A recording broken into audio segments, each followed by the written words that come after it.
Hello sir. Sir अभी ये workshop ख़त्म हुई। ये 26 जनवरी का प्रोग्राम ख़त्म हुआ। इससे रिलेटेड बहुत सारे लोगों के बहुत सारे प्रश्न थे जो मैं आपसे पूछना चाह रहा था। अच्छा। तो मैंने सोचा आपसे पूछूं और इसको रिकॉर्ड भी करूं और लोगों को यूट्यूब के माध्यम से उनके पास ये वीडियो भी पहुंचाऊं। तो इसीलिए मैं कुछ क्वेश्चन पूछना चाह रहा हूं आपसे थिएटर से संबंधित। तो पहला प्रश्न है मेरी तरफ से सर, जैसे कि आप एक एक्टर हैं, बतौर अभिनेता पूरे देश में काम कर रहे हैं और पूरे देश में घूम घूम कर आप अलग अलग स्कूलों में जाकर बच्चों को ट्रेनिंग भी देते हैं। जी। तो सर ये बच्चों पर इस थिएटर का क्या प्रभाव होता है? जी। जी। अ, बच्चों पर इसका क्या प्रभाव पड़ता है? जी सर।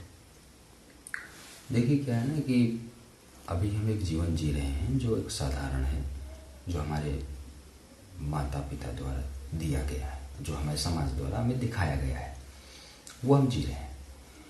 बाकी जीवन में एक्टिविटीज़ होती हैं, जैसे लोक नाट्य चीज़ें हैं। होली में फाग हो गया, कीर्तन हो गया, अचली हो गई, रासलीला हो गई, रामलीला हो गई, नौटंकी हो गई, एक्सेट्रा। यहाँ पे उत्तर प्रदेश में कई प्रकार की जो है लोक नाट्य शैलियाँ हैं और इनसे बच्चे रूबरू होते हैं। बिल्कुल ये सत्य है, किसी न किसी रूप में तो आते हैं। लेकिन इनका प्रोसेस क्या है, ये क्यों है, ये लोक नाट्य, लोक नृत्य, ये क्यों है? ये मैं दूसरी बात कर रहा हूँ। अभी मैं आपके प्रश्न में आ रहा हूँ, इसलिए बात कर रहा हूँ क्योंकि उसकी बात करना जरूरी है। जी। तो बच्चे देखते हैं, उनको एक मनोरंजन का साधन लगता है, लेकिन वो एक सिर्फ मनोरंजन का साधन नहीं है। थिएटर यानी कि रंगशाला, जिसको हिंदी में बोलते हैं रंगशाला, इंग्लिश में थिएटर, जिसका ये है। मुझे थोड़ा सोचना पड़ रहा है क्योंकि प्रश्न बहुत गहरा है कि बच्चों के ऊपर क्या प्रभाव पड़ता है। जीवन में जीने का एक तरीका ये नाटक, ये थिएटर देता है। जी। कैसे? इसमें टाइमिंग है, डिसिप्लिन है। आपको उसी टाइम में आना पड़ेगा, उसी टाइम में एक्सरसाइज करनी पड़ेगी, उसी टाइम में आपको काम पर करना पड़ेगा। काम फिक्स है सारी चीज़ों का। नाटक करने का जो प्रोसेस है उसमें एक बड़ी गंभीरता है, सुनने की क्षमता है। सुनने की क्षमता से समझे? जी। एक्चुअल में सुनना ये थिएटर सिखाता है। और जब बच्चों को इस प्रकार की एक्टिविटीज से जब उनको रूबरू करवाया जाता है तो उनके जीवन में एक अलग प्रकार का प्रभाव पड़ता है कि अच्छा, जो हम जी रहे हैं, जिस रास्ते में जा रहे हैं, एक रास्ता और है जीवन में जो छूट रहा है। जी। वो है नाटक। फिर वो उसी नौटंकी को, उसी कृष्ण लीला को एक अलग नज़र से देखना शुरू कर देते हैं। जी। फिर वो खोजना शुरू कर देते हैं चीज़ों को। पढ़ाई का इसका जो हो सकता है, आपका प्रश्न अगला ये भी हो कि पढ़ाई से इसका क्या संपर्क है बच्चों के। तो मैं तो ये कहता हूँ कि अगर इस हर स्कूल में थिएटर आ गया और थिएटर को बराबर से सम्मान, पढ़ाई जो आपका सब्जेक्ट है, जो शेड्यूल है आपके क्लासेस का, बराबर अगर सम्मान दे दिया जाए थिएटर को, इसको, तो जो पढ़ाई का महत्व होगा, जो उसका कंसंट्रेशन होगा पढ़ाई में, वो इतना अच्छा हो जाएगा। क्योंकि नाटक सारा कंसंट्रेशन का खेल है, जी। सारा एकाग्रता का खेल है, बिना उसके नहीं होने वाला है। ये बड़े बड़े लोगों की चीज़ें, लेकिन आज बच्चे कर रहे हैं तो बहुत अच्छा प्रभाव पड़ता है और बहुत कुछ सीखने को मिलता है। उनको जीवन में एक नई खोज मिलती है, वो अपने बारे में सोच पाते हैं, अपने बारे में विचार कर पाते हैं कि हमें करना क्या है, बिना किसी के सहायता के। वो नाटक उनकी सहायता करता है। यानी आपके हिसाब से बच्चों में जो शिक्षा की नींव है वो थिएटर बनाता है? बिल्कुल बिल्कुल बिल्कुल सर, बिल्कुल सर। जी सर।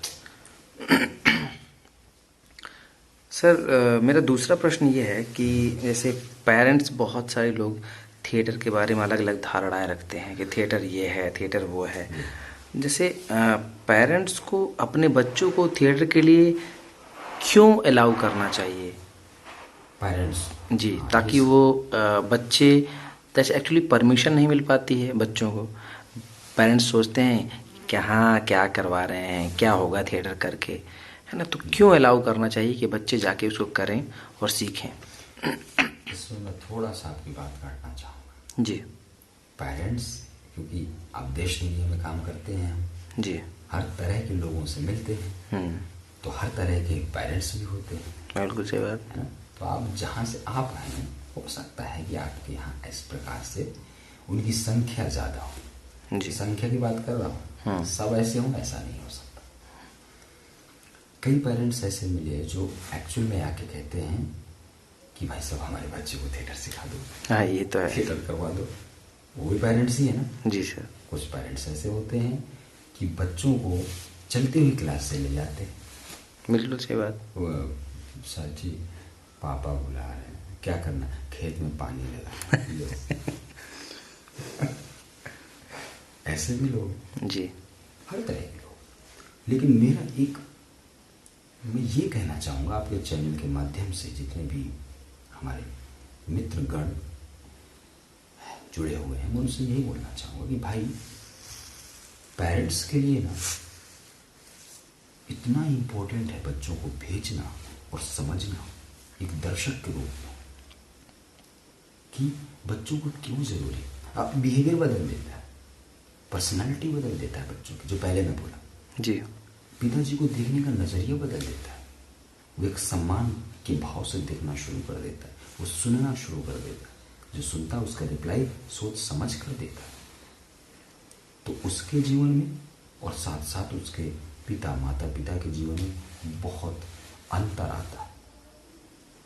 तो पेरेंट्स को बिल्कुल भेजना चाहिए थिएटर के लिए, नाटक के लिए तो बिल्कुल भेजना चाहिए, क्योंकि नाटक एक ऐसी विधा है जो सारी चीज, एक श्लोक है, अभी मैं आपको आगे सुनाऊंगा, शायद आपके प्रश्न का जवाब मिल गया हो पेरेंट्स के लिए। जी सर।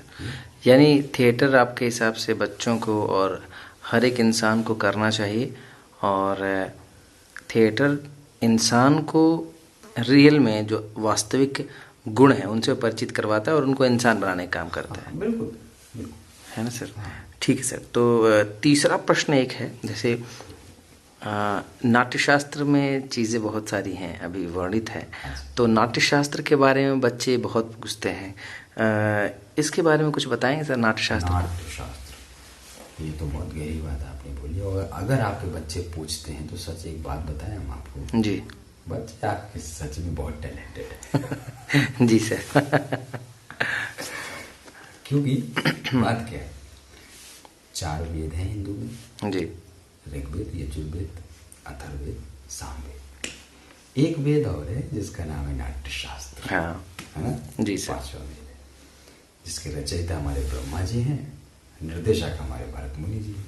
ऐसा मानना है, 2500 साल पुराना। मेरे पास सबूत नहीं है, माफ कीजिएगा, उसे प्रूफ मत मान लीजिएगा, लेकिन ऐसा ही है जी। उसमें एक श्लोक है, न तज ज्ञानम न तक शिल्पम न सा विद्या न सा कला नासौ योगम न तत्कर्म नाट्यश्री अन्य दृश्यते। विश्व की ऐसी कोई कला नहीं है, विश्व का ऐसा कोई योग नहीं है, कर्म नहीं है, धर्म नहीं है, बोलचाल नहीं है, संस्कार नहीं है, जो नाटक में न मिलता हो। क्या बात है सर। संपूर्ण विधाएं आपको नाटक में मिलेंगी, और इन विधाओं को करने के लिए शरीर को उसी प्रकार से आपको तैयार करना पड़ेगा। समझ पा रहे हैं? हाँ सर, जैसे कुछ एग्जांपल देंगे। जैसे मानसिक रूप से, फिजिकली रूप से आप, अंतर है ना आपका सोचने में और आपके इसमें। जी। तो नाट्यशास्त्र ऐसी ऐसी एक्सरसाइजेस हैं उनमें लिखी हुई, प्रॉपर इतना पुराना नाट्यशास्त्र है, उसके परिणाम हमारे पास प्रमाण आए भी हैं। लोग जब वेस्टर्न थ्योरी में जब दावा ठोकते हैं कि नाट्यशास्त्र से पुराना हमारे डिपस है, तो हम उठा के दे देते हैं, देखो भाई आपसे पुराना हमारा नाट्यशास्त्र है, हमारी थ्योरी आप ले गए, इतना पुराना। तो नाट्यशास्त्र में अभिनय, उसमें 11 एलिमेंट्स की बात हुई है जी। नाट्यशास्त्र में, जो विश्व की सारी थ्योरियों का समावेश है, समा लेता है वो अपने अंदर। यानी कि आप कह सकते हैं कि पिता है वो। अच्छा। सारी थ्योरी उसका पिता। अगर आपने नाट्यशास्त्र पढ़ लिया और बच्चों ने पढ़ लिया, ये बहुत कठिन, माफ कीजिए, बहुत कठिन बच्चों तक नाट्यशास्त्र को पहुंचा। लेकिन अगर पहुंच गया और हमारी सरकार ने, हमारे टीचरों ने अगर उस पर ध्यान दे दिया, तो आप सच मानिए अद्भुत विकास इस समाज का होगा। जो नाट्यशास्त्र, जो मैंने श्लोक से है, आप समझ गए होंगे कि नाट्यशास्त्र क्या है। जी सर, जी सर। तो ये अच्छा रिप्लाई हमें मिला, मुझे भी समझ में आया काफ़ी चीज़ें। तो अगला प्रश्न ये है सर कि जैसे क्या थिएटर जैसे इंसान तो बनाता है, आपने कहा कि डिसिप्लिन डिसिप्लिन कर देता है इंसान को, क्या थिएटर का संबंध पढ़ाई से भी है या नहीं? क्या थिएटर बच्चों को पढ़ाई में भी इम्प्रूव कर सकता है? बिल्कुल, ये तो मैं पहले भी बोला था, लेकिन शॉर्ट में बोला था, मैं फुल में बोलता हूँ कि कैसे कर सकता है। जी सर। पढ़ाई में क्या होता है कि जब बच्चे बैठते हैं चेयर में, ज़मीन में पढ़ने के लिए, तो क्या होता है, उस समय हमें एकाग्रता की आवश्यकता पड़ती है, जो बच्चों में बहुत कम होती है। चंचल मन होता है, थोड़ी देर पढ़ेंगे, उसके बाद अपना खेलने चले जाए। एक मैच्योर, हालांकि सारी चीज़ें ज़रूरत है, आप ये बात मानते ना? बिल्कुल सर। कि दिनचर्या में सब कुछ चाहिए, खेल भी चाहिए, पढ़ाई भी चाहिए, मनोरंजन भी चाहिए, सब चाहिए। तो थिएटर क्या मदद करता है पढ़ाई में? थिएटर अलग अलग प्रकार से तो गेम खिलाता है जो कंसंट्रेशन की होती है, बच्चों की एकाग्रता वाली होती है।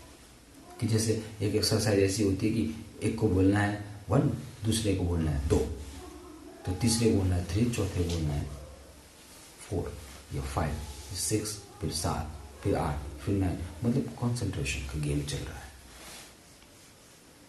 2 बार 3 बार 4 बार बच्चे फेल हुए, 5वें बार कहेंगे यार ध्यान लगाओ, नहीं तो नहीं हो पाएगा मुझसे। वो ध्यान लगाना जब आने लगता है तो ऑटोमेटिक वो नाटक से उनका ट्रांसफॉर्मेशन होकर सीधा पढ़ाई में चला जाता है। उस मेथड को वहाँ पर इस्तेमाल करने लगते हैं। जो मैंने आपको बताया, बैठने की प्रक्रिया अगर उन्हें बढ़ा दी दिन में, तो फिर पढ़ाई में इम्प्रूव ही होगा। जी। ध्यान से कहते हैं, मेरा ऐसा मानना है कि जीवन में सिर्फ 1 घंटे प्रैक्टिस किसी भी चीज़ की कीजिए, दिन में 1 बार, आप 10 साल बाद उसके मास्टर हो जाएंगे, सिर्फ 1 घंटे। लेकिन कंटिन्यूटी के साथ वो थिएटर सिखाता है, वही प्रोसेस वाली बात। Yes sir. जैसे इसका मतलब ये निकला कि शरीर एक मशीन है, मशीन की तरह काम करता है, और जो उसकी प्रैक्टिस है उसके सेंस को, दिमाग के सेंस को, फोकस को बढ़ा देता है। Right sir? हाँ बिल्कुल, है ना? बिल्कुल ऐसा ही कुछ है कि इसका एग्जाम्पल मैं ऐसे देना चाहूँगा कि गाड़ी होती है, जब सर्विस हो जाती है तो वो स्टीयरिंग ही है गाड़ी की, वही कंट्रोल कर रही है। अब उसके क्लच हैं, ब्रेक हैं, स्पीड है, सब अलग अलग है। लेकिन जब गाड़ी सर्विस हो जाती है ना, तो उसकी मूवमेंट जो होती है गाड़ी की, वो बड़ी स्मूथ होती है। क्यों? क्योंकि सर्विस हुई है। जी सर। तो जब बॉडी की फिजिकल एक्सरसाइजेस होती हैं, जब हम करते हैं, हर तरह से उसको तोड़ते हैं, तो ये जब कंट्रोल करता है, ये कहता है कि मुझे अब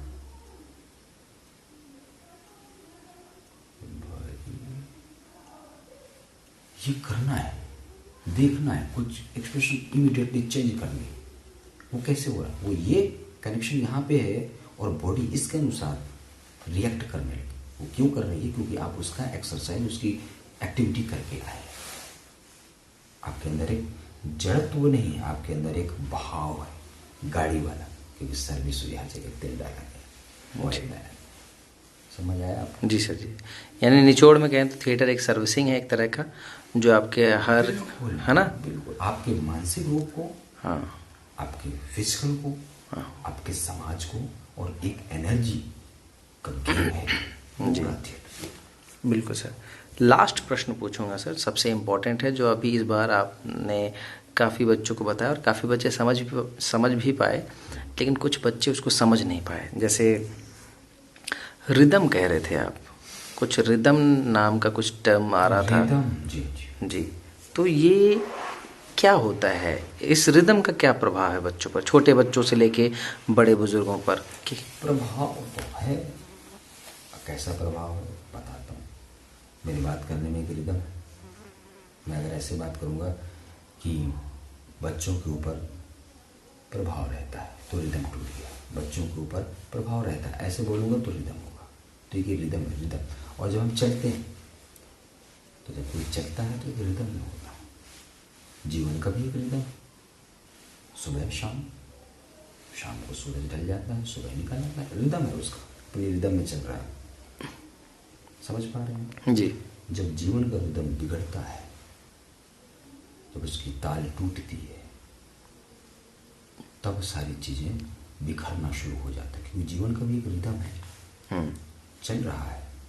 और अगर हम रिदम के साथ ताल में ताल मिला के चलने शुरू कर दिए तो किसी भी चीज़ की आप करियर में, किसी भी फ्यूचर में आप कुछ भी पाना है, कुछ भी करना है, वो आप कर लेंगे, क्योंकि आप रिदम के साथ।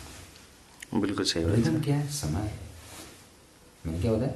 सूरज समय ही है, हैं? तो हर चीज़ में रिदम है। रिदम एक इरेगुलर रिदम होता है और एक रेगुलर रिदम होता है।